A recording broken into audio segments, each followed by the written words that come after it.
Hello दोस्तों, नमस्ते, जय माता दी। मैं अपने चैनल सोनम मोदी लोकगीत, नेहा मोदी लोकगीत दोनों पे आप लोग का स्वागत करती हूँ। एक छोटा सा सोहर गीत, बहुत प्यारा सोहर गीत है, तो आप लोग सुनिएगा और फुलवाच करिएगा। कमेंट बॉक्स में जरूर बताइएगा कि हमारा सोहर गीत कैसा लगा। हमारा सोहर गीत अच्छा लगा तो हमारे चैनल को लाइक, सब्सक्राइब, शेयर जरूर करिएगा। दुआरे पे बैठी है सासू आंगने जेठानी रानी, आंगने जेठानी रानी हो। बहनी नाचत मैना नदिया तकिल कत भाई नामा तकिल कत भाई नामाई हो। बहनी नाचत मैना नदिया तकिल कत भाई नामा तकिल कत भाई नामाई हो। मम्मी मामी के भाई नहीं लाला नावा त मामा घरे सोहर त मामा घरे सोहर हो।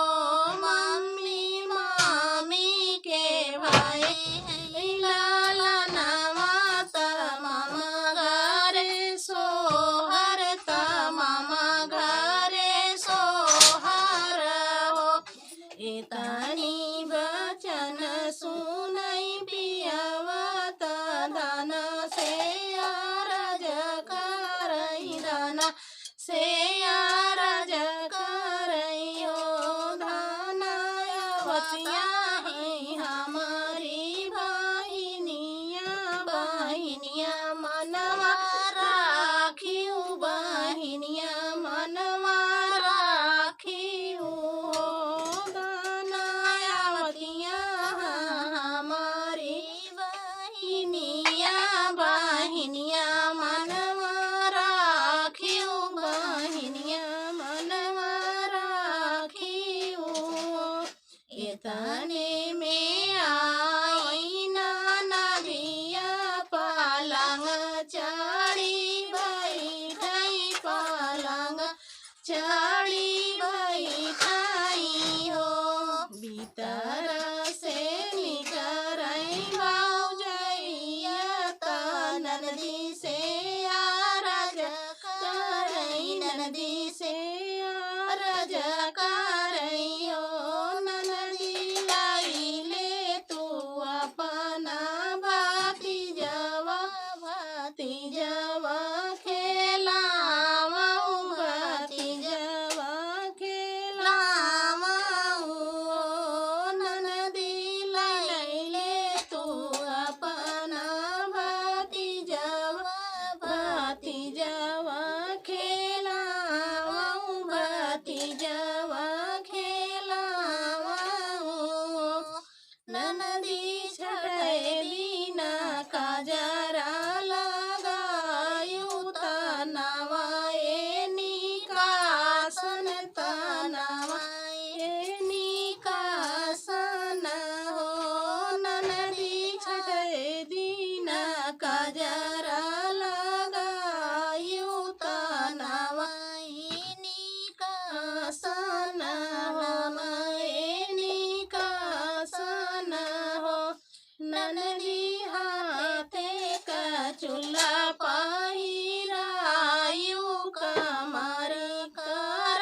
जकरइयो पियवा नाही बाटे हाथे के कंगनवा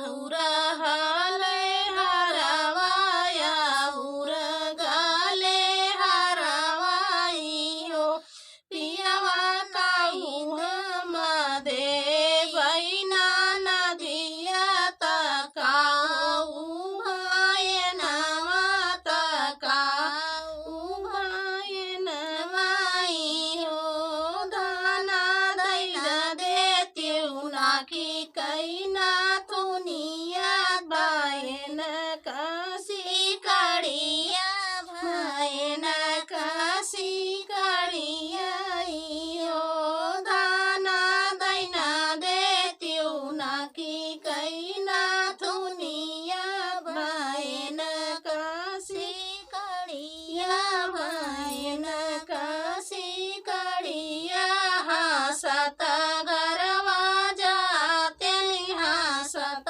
गरवा जाते नियो पहिरन नदीना थुनिया भायन कासी कड़िया भायन कासी कड़िया इहो नदी ऊपरा से पहिरऊ चुनरिया हासत